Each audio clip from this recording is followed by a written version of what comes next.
Tak ada yang benar-benar memperhatikan keberadaan Tukino di tengah riuhnya kehidupan pasar Jimbung.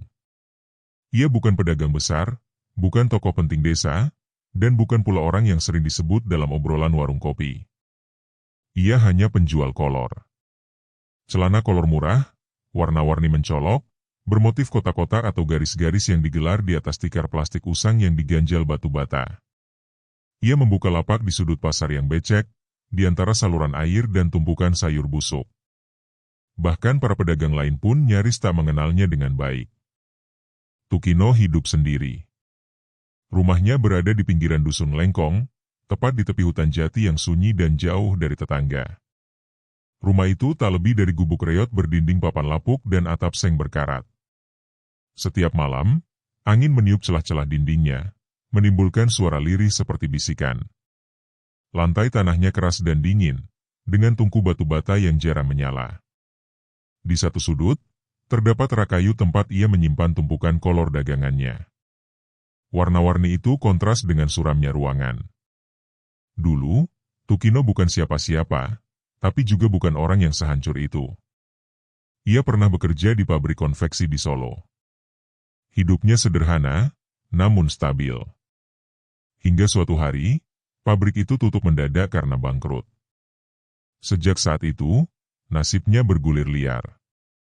Ia mencoba berdagang kecil-kecilan. Awalnya sabun, lalu beras kiloan, hingga akhirnya memilih kolor karena murah dan tahan lama. Tapi jualan kolor bukan jalan menuju sukses. Dalam sehari, kadang hanya 1-2 potong yang laku, bahkan sering tak ada sama sekali. Istrinya pergi saat Tukino tak lagi mampu membeli obat untuk anak mereka yang sakit. Anak itu meninggal beberapa bulan kemudian. Sejak saat itu, Tukino menutup diri. Ia tidak bicara dengan siapa-siapa kecuali jika benar-benar perlu. Wajahnya muram, matanya kosong. Tiap hari ia bangun sebelum subuh, memanggul karung besar berisi kolor dan berjalan kaki sejauh 3 kilometer menuju pasar. Langkahnya lambat, punggungnya bungkuk, dan tubuhnya selalu dibasahi peluh meski udara pagi masih dingin. Di pasar, ia duduk diam. Tidak memanggil pembeli, tidak menawar. Ia hanya duduk menunduk, sesekali mengangkat kepala jika ada orang mendekat. Para pembeli pun lebih sering lewat begitu saja, memilih membeli kolor dari pedagang yang lebih ramai, lebih bersih, atau sekadar lebih muda. Tukino hanya menerima nasib. Uang hasil jualan hari itu, kalau cukup, ia gunakan membeli nasi bungkus. Kalau tidak cukup, ia hanya minum air sumur di rumah dan tidur dalam kelaparan. Tapi hal yang paling menyakitkan bukanlah kemiskinan, melainkan kesepian. Setiap malam, ia pulang ke rumah yang gelap gulita. Tanpa suara, tanpa pelukan, tanpa siapa-siapa. Di dalam rumah itu, hanya ada kenangan yang perlahan membusuk bersama tikar dan dinding yang semakin lapuk. Ia pernah mencoba mengakhiri hidupnya dengan menelan minyak tanah. Tapi muntah dan bangkit kembali. Mungkin tubuhnya sudah terlalu biasa dengan siksaan. Tukino bukan orang jahat. Ia hanya manusia yang sudah terlalu lama dilupakan. Terlalu lama dibiarkan bertahan sendirian di tengah dunia yang kian keras. Tapi di balik tatapannya yang suram, tersimpan api kecil yang masih menyala. Keinginan untuk kembali dihormati. Untuk kembali dianggap manusia. Dan pada suatu malam, ketika hujan turun pelan dan angin dari arah selatan membawa aroma lembab yang aneh, Tukino duduk di beranda rumahnya, menatap ke arah utara. Ke bukit tua yang gelap, di baliknya tersembunyi sendang keramat yang telah lama ditinggalkan orang, sendang bulus Jimbung. Orang-orang bilang sendang itu berisi kutukan. Konon, siapapun yang datang untuk meminta kekayaan akan diberi jalan, tapi dengan harga yang tak pernah bisa dibayar dengan uang. Tukino dulu menertawakan cerita itu. Tapi malam itu, ia tak tertawa. Ia hanya menatap gelap dan berkata dalam hati, kalau memang harus menyerahkan sesuatu, mungkin aku sudah tidak punya apa-apa lagi selain nyawa ini. Dan saat petir menyambar jauh di atas bukit, ia tahu, malam itu, ia telah membuat keputusan yang tak bisa ditarik kembali. Dengan tubuh menggigil, Tukino bangkit dari tikar lusuhnya. Lampu teplok di sudut rumah bergetar karena angin yang menyusup dari celah dinding.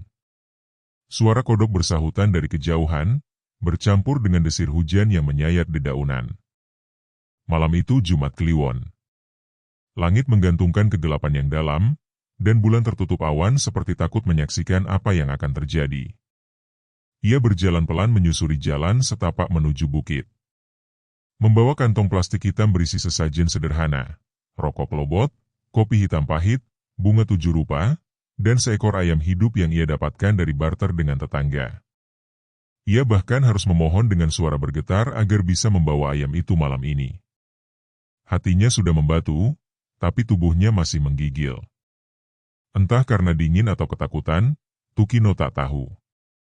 Sendang bulus tersembunyi di balik rimbunan pohon beringin dan semak liar. Airnya tampak hitam dan dalam, seolah tak berujung. Konon, tidak ada dasar yang bisa diukur. Siapapun yang masuk tanpa izin, akan ditelan gelapnya air dan tidak akan pernah muncul kembali. Tukino berdiri di bibir sendang, menatap pantulan wajahnya sendiri yang goyah di antara riak air.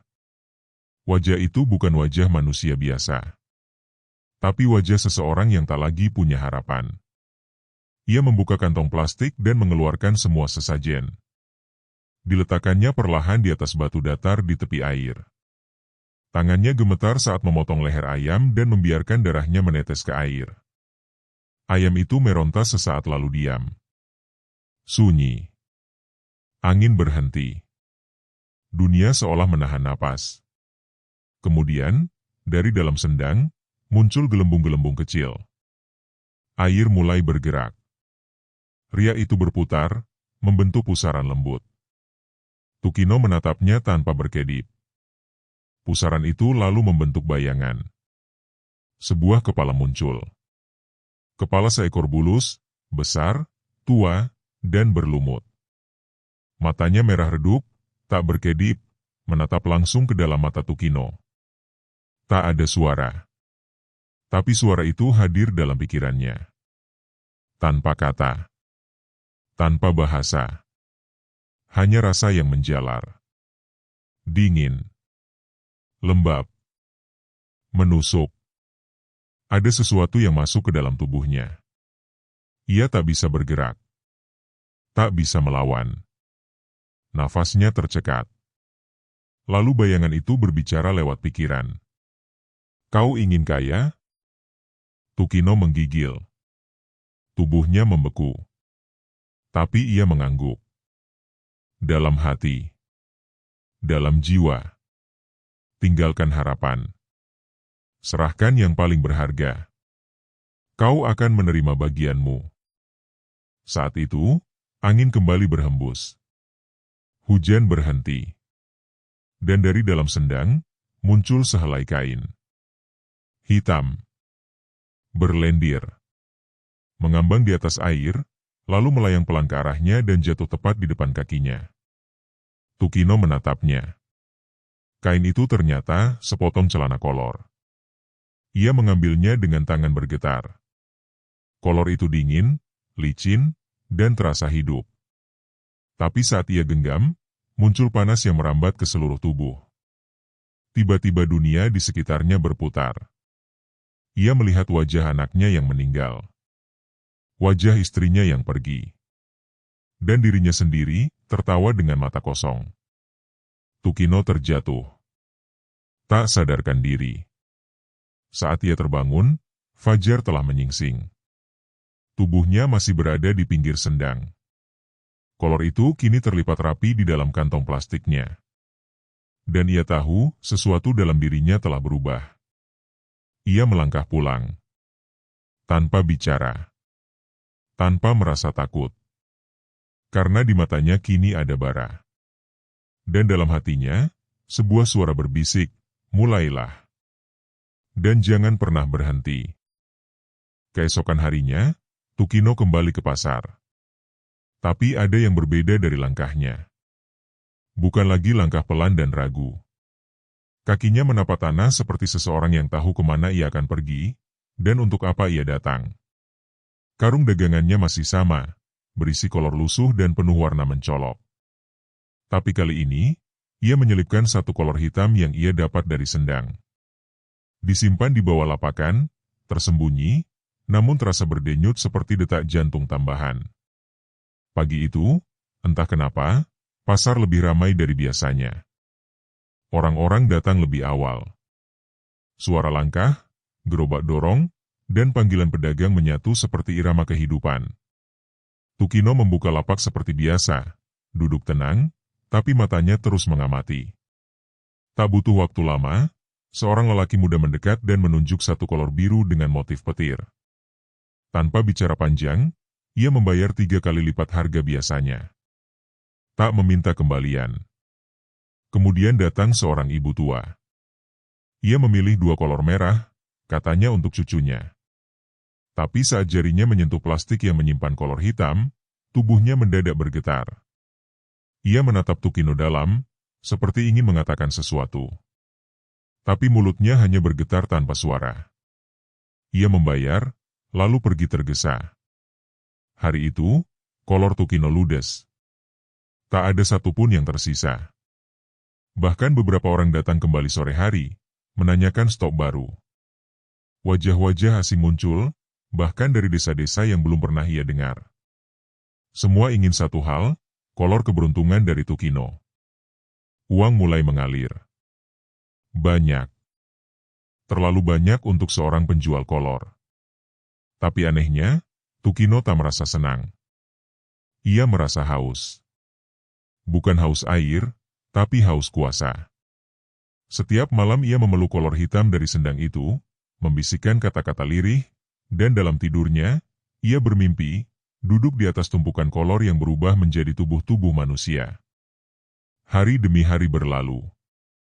Setiap kali ia membawa kolor ke sendang, sesuatu dari dasar air itu menyeruak dalam mimpi.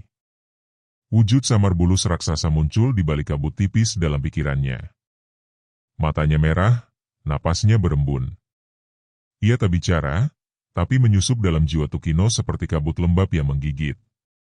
Tukino mulai kehilangan kendali atas pikirannya sendiri. Ia bisa duduk diam selama berjam-jam menatap kolornya seolah benda itu berbicara kepadanya. Di rumahnya, dapur mulai menyala lagi. Ia membeli kompor baru. Genteng bocor diganti. Lantai tanah ditaburi semen. Tapi semakin banyak yang diperbaiki, semakin banyak suara-suara aneh terdengar. Seperti bisikan di balik dinding. Seperti derap langkah dari langit-langit. Kadang suara gemericik air, meski sumur di belakang rumah telah lama mengering. Pada suatu malam, seekor tikus besar ditemukan mati di dapurnya. Perutnya robek, isi perutnya tercecer, dan bulu-bulunya basah seperti habis direndam air kotor. Keesokan harinya, ayam tetangga ditemukan mati di halaman rumah Tukino, dengan posisi leher terpelintir dan mata terbuka lebar. Tak ada bekas cakaran binatang buas. Hanya bau anyir yang menggantung di udara. Namun Tukino tak peduli. Ia mulai membeli kolor dalam jumlah besar dari produsen. Tapi setiap kali dagangan baru datang, ia selalu mengambil satu untuk dibawa ke sendang. Direndam semalam, lalu dibawa kembali ke pasar. Dan anehnya, kolor itu yang paling cepat laku. Ia mulai percaya bahwa sendang itu benar-benar memberkatinya dengan kekuatan gaib. Kekuatan yang harus diberi makan. Bukan makanan biasa, tapi persembahan. Kadang hanya kopi hitam dan rokok lobot. Tapi kadang, ia harus menyembelih ayam hitam dan membasahi kain kolor dengan darahnya. Kini, Tukino tak lagi hanya menjual. Ia mengatur. Ia memesan kolor dengan motif tertentu yang dikatakan oleh suara dalam mimpinya. Kolor bermotif garis silang, atau titik-titik berwarna emas. Siapapun yang membeli kolor itu, akan kembali dan berkata bahwa hidupnya berubah. Ada yang mendapat proyek besar, ada yang menang undian, ada yang tiba-tiba sembuh dari penyakit yang menahun. Nama Tukino tersebar. Ia dijuluki, kolor sakti dari Jimbung. Dengan uang yang melimpah, Tukino membeli motor bekas. Lalu kulkas. Lalu televisi. Rumahnya direnovasi. Tembok bata didirikan. Genteng baru. Jendela kaca. Tapi di malam hari, suara itu tetap datang. Kadang dari kamar mandi. Kadang dari sumur belakang. Pernah suatu malam, ia mendengar suara tawa lirih dari dalam almari pakaian. Saat ia buka, hanya ada kolor tergantung, tapi bergoyang sendiri seperti tertiup angin. Pada Jumat Kliwon ketiga, saat ia kembali dari sendang, ia melihat bayangan dirinya sendiri di cermin. Tapi bukan seperti dirinya. Matanya hitam seluruhnya. Tidak ada bola mata putih. Dan di dadanya, tampak bayangan seekor bulus besar bersemayam, mengendap-endap seperti roh yang menumpang. Cermin itu retak keesokan harinya. Tukino membungkusnya dengan kain putih dan menyimpannya di gudang. Orang-orang desa mulai berbisik. Beberapa mengatakan, mereka pernah melihat Tukino keluar rumah saat tengah malam, membawa kantong plastik hitam menuju arah bukit. Ada yang mengaku mendengar suara gaduh dari balik rumahnya, seperti suara air tumpah atau benda berat diseret. Tapi tak ada yang berani bertanya langsung. Karena siapapun yang mencoba terlalu dekat dengan Tukino, esoknya jatuh sakit mendadak. Sakit yang tak bisa dijelaskan dokter. Di pasar, Tukino kini memiliki 2 lapak. Ia memperkerjakan 2 anak muda untuk menjajakan kolornya. Tapi hanya ia yang boleh menyentuh kantong plastik berisi kolor hitam dari sendang. Itu bagian paling sakral. Ia tak mau siapapun tahu ritual yang ia lakukan. Dan suatu malam, ia bermimpi berada di dalam sendang. Tenggelam, melayang dalam gelap. Di dasar air itu, ia melihat wajah anaknya. Tapi wajah itu membusuk, penuh lintah, dengan mata yang menatap marah. Lalu muncul wajah istrinya, menangis tanpa suara. Dan suara dari dasar air berbisik, mereka milikmu. Kau sudah menyerahkan mereka. Kini, giliranmu akan tiba. Tukino terbangun dengan napas terengah. Dadanya sesak. Tapi ia tak menangis. Ia hanya menatap kolor hitam itu, dan memeluknya seperti anak kecil yang ketakutan. Ia tahu, kesuksesannya bukan hadiah. Tapi utang. Dan utang, selalu ditagih. Malam itu, hujan turun tanpa aba-aba. Air mengguyur atap rumah Tukino seperti geram yang dilepaskan langit. Petir menyambar pohon randu di seberang jalan, membuat cabangnya patah dan menyebar bara kecil yang seketika padam ditelan genangan. Tukino duduk di sudut kamarnya, memandangi kolor hitam dari sendang yang terlipat rapi di atas meja. Lampu minyak redup bergetar. Bayangannya menari di dinding. Matanya menghitam. Ada lingkaran gelap seperti luka bakar yang tak kunjung sembuh. Semakin hari, tubuhnya kurus meski uang tak pernah berhenti mengalir. Tukino mulai berbicara sendiri, entah kepada siapa. Kadang kepada dinding. Kadang ke cermin retak yang ia tutupi kain putih. Kadang, ke kolor itu sendiri. Saat malam mencapai titik terdalamnya, terdengar ketukan pelan di pintu belakang. 3 kali. Lalu senyap. Tukino menahan napas. Pintu itu tak pernah diketuk siapapun sejak rumah itu dibangun. Ia berjalan pelan ke arah pintu, tubuhnya gemetar tapi langkahnya terus maju. Tangan kirinya menggenggam kolor hitam. Saat daun pintu dibuka, tak ada siapa-siapa. Tapi lantai tanah basah. Ada jejak kaki kecil. Sangat kecil. Seperti milik anak-anak. Tapi berderet banyak. Masuk ke dalam. Menuju meja tempat kolor hitam berada. Dan yang lebih aneh, bau amis tiba-tiba memenuhi ruangan. Seperti bau air kolam yang menggenang lama, dicampur anyir daging mentah. Malam itu Tukino tak tidur. Ia duduk diam sampai ayam berkokok. Jejak kaki itu hilang saat cahaya fajar menyentuh lantai. Tapi bau amis tak juga pergi. Beberapa hari kemudian, seorang pembeli kolor meninggal. Lelaki parubaya, pedagang sayur, ditemukan tak bernyawa di dapurnya. Matanya terbuka lebar, wajahnya pucat, dan tangan kirinya mencengkeram erat celana kolor hitam yang baru saja ia beli dari lapak Tukino. Warga mulai gelisah. Bisik-bisik kembali terdengar. Tapi kali ini lebih sunyi, lebih tajam. Mereka tak menyebut nama Tukino secara langsung.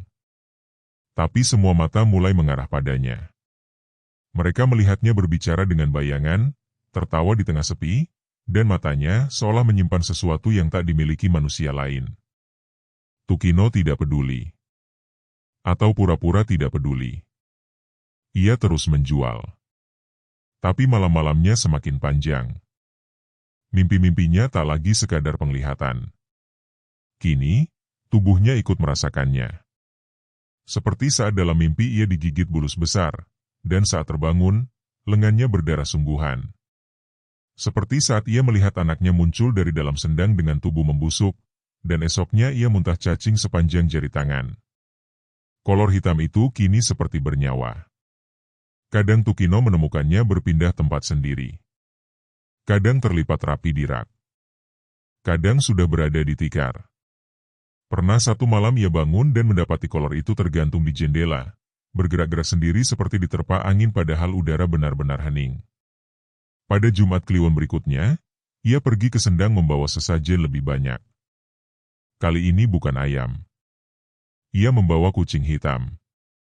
Ia tak tahu dari mana keberaniannya berasal. Tapi suara dalam kepalanya memaksanya. Saat darah kucing itu menyentuh air, sendang beriak ganas. Seekor bulus muncul lebih besar dari biasanya. Matanya menyala. Dan dalam pikirannya terdengar kalimat yang membekukan tulang. Kau sudah mencicipi nikmatnya. Kini beri lebih. Lebih besar. Lebih segar. Tukino gemetar. Tapi ia mengangguk. Ia tahu makhluk itu haus. Dan hausnya tak akan terpuaskan dengan darah hewan. Keesokan harinya, anak kecil tetangganya menghilang. Bocah laki-laki berusia 6 tahun. Terakhir terlihat bermain di dekat pagar rumah Tukino. Pencarian dilakukan. Tukino ikut pura-pura membantu. Tapi tak ada yang menemukan jejaknya. Hanya sandal kecil yang basah di belakang rumah. Sejak saat itu, gangguan datang lebih nyata. Lampu sering padam sendiri. Radio menyala tanpa dicolokkan.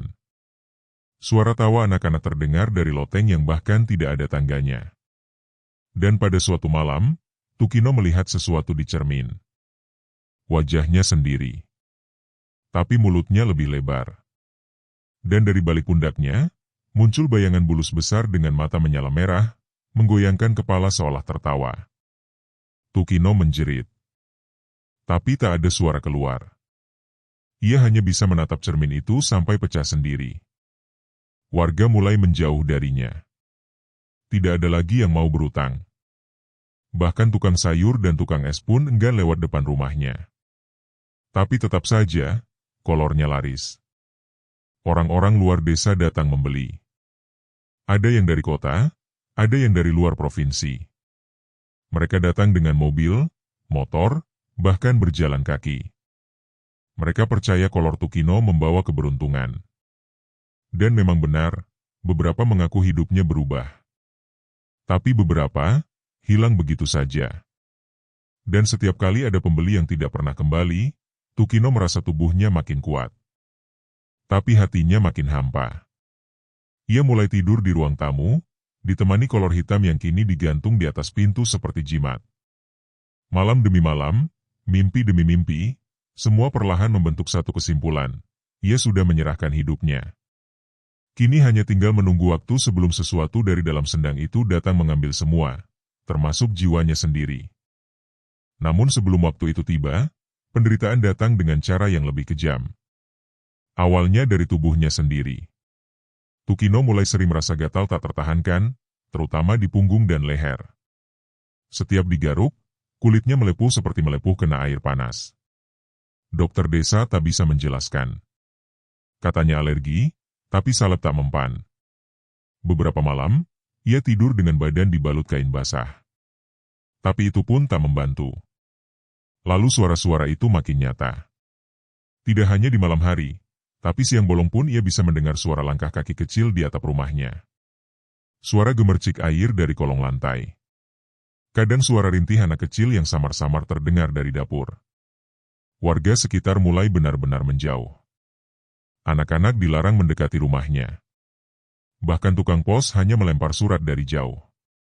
Sebagian orang bilang, mereka melihat siluet tubuh besar seperti binatang merangkak di dalam rumah Tukino saat malam tiba. Sebagian lain bersumpah melihat anak kecil menangis sendirian di bawah pohon randu, hanya untuk menghilang dalam kabut begitu mereka dekati. Tukino semakin rapuh. Tapi ia tidak bisa berhenti.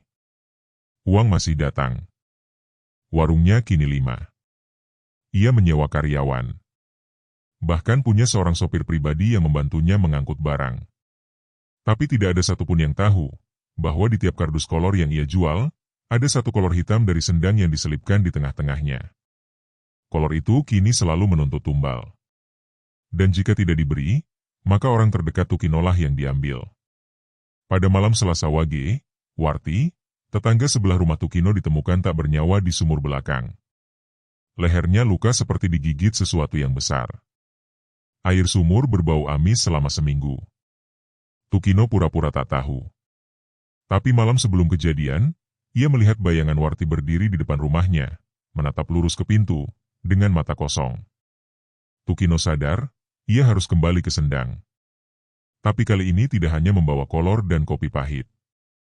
Ia membawa ayam hitam, seikat rambut manusia yang ia potong dari kepala jenazah Warti diam-diam, dan darah dari jari tangannya sendiri. Saat sesajen dilemparkan, bulus itu muncul lebih besar, lebih hitam, dan lebih buas dari sebelumnya. Matanya menyala merah darah. Kepalanya menjulang dari permukaan air. Dari mulutnya keluar suara. Tumbal. Hidup. Daging. Bukan lagi kenangan. Tukino terhuyung. Ia tak tahu apa maksud suara itu. Tapi keesokan harinya, ia bermimpi melihat tubuhnya sendiri digiring oleh barisan anak kecil yang menangis, menuju sendang. Di sana, mereka mengikatnya dengan kolor, lalu menenggelamkannya perlahan ke dalam air. Tubuh Tukino makin kurus. Wajahnya pucat. Tapi uangnya makin banyak. Anehnya, makin banyak ia punya, makin sedikit ia menggunakannya. Ia takut pergi ke kota.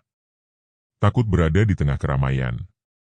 Ia merasa ada yang selalu mengawasinya dari balik cermin, dari bawah kursi, dari sela pintu. Salah satu karyawannya menghilang.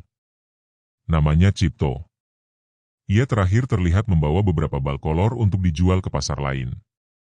Mobilnya ditemukan di pinggir sungai, pintu terbuka, mesin mati. Tapi tubuhnya tidak ditemukan. Hanya ada noda berlendir di jok mobil dan sepotong kolor hitam di dashboard. Tukino tak bisa lagi menutup-nutupi. Ia tahu, sendang itu mulai menagih dengan cara sendiri. Bukan hanya korban.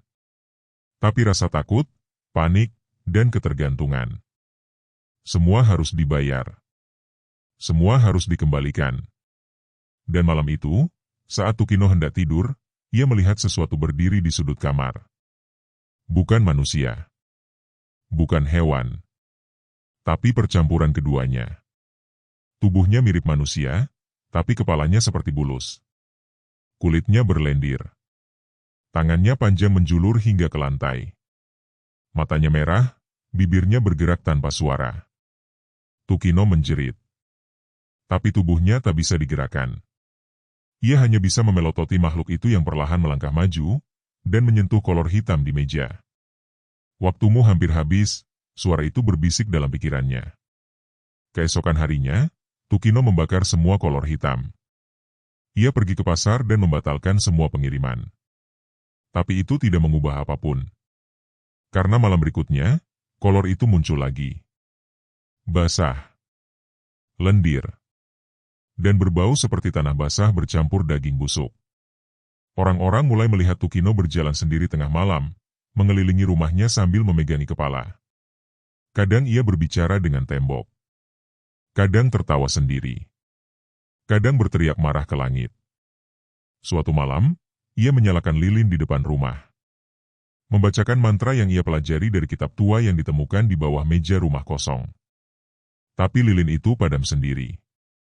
Dan dari dalam rumah, terdengar suara seseorang tertawa lirih.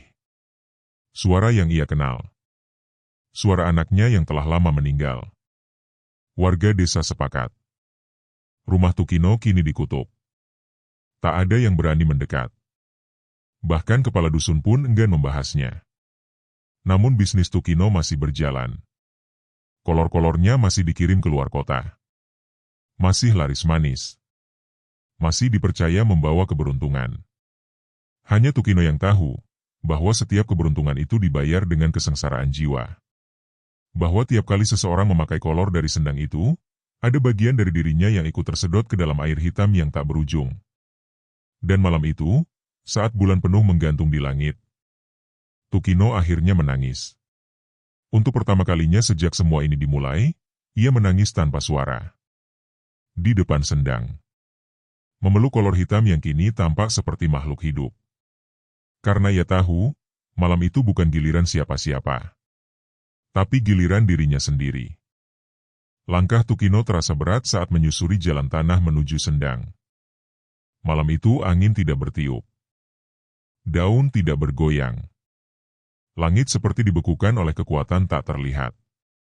Bulan menggantung di atas kepalanya, penuh, bundar, seolah menjadi saksi terakhir dari perjalanan yang segera mencapai ujungnya. Di tangannya, Tukino membawa satu kolor hitam. Bukan sembarang kolor. Ini adalah kolor pertama yang ia temukan di sendang saat semua ini dimulai. Kolor itu kini tak lagi sekadar kain. Ia hidup.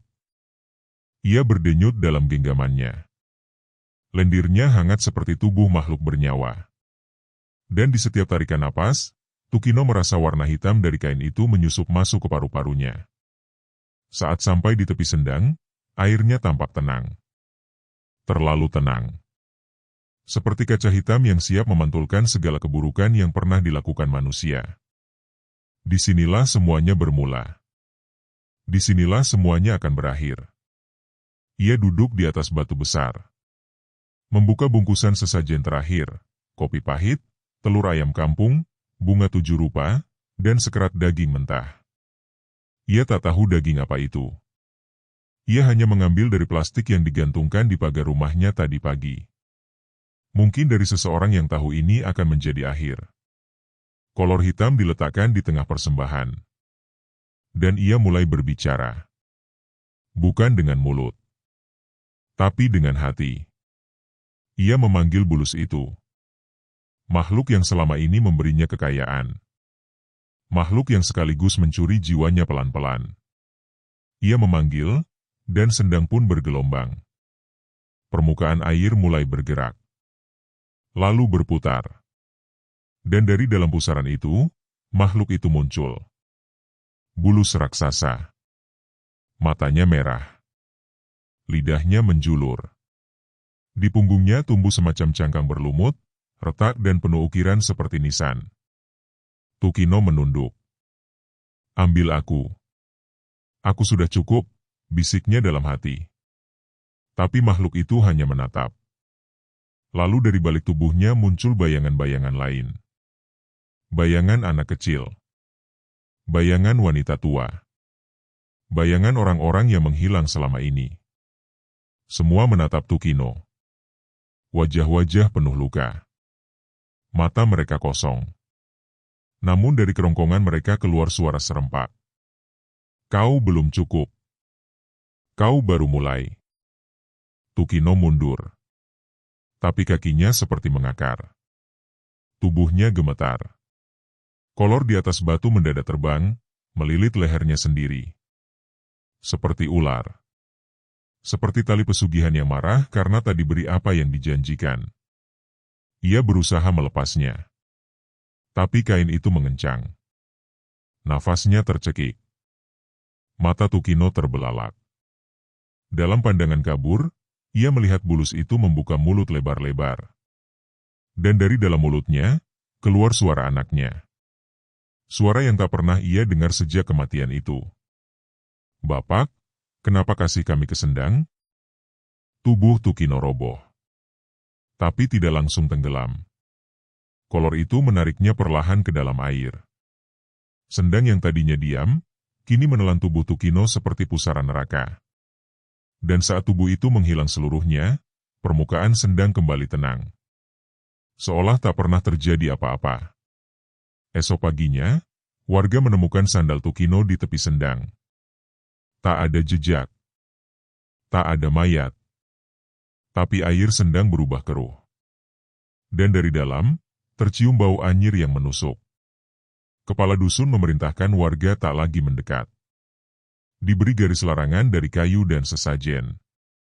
Tapi kisah itu tak berhenti. Beberapa minggu setelah kepergian Tukino, kiriman kolor masih datang ke pasar. Tanpa nama pengirim. Tanpa alamat pengirim. Hanya kardus bertuliskan, kolor Jimbung untuk yang siap menanggung. Beberapa pedagang mencoba menjualnya. Dan seperti biasa, dagangan itu laris manis.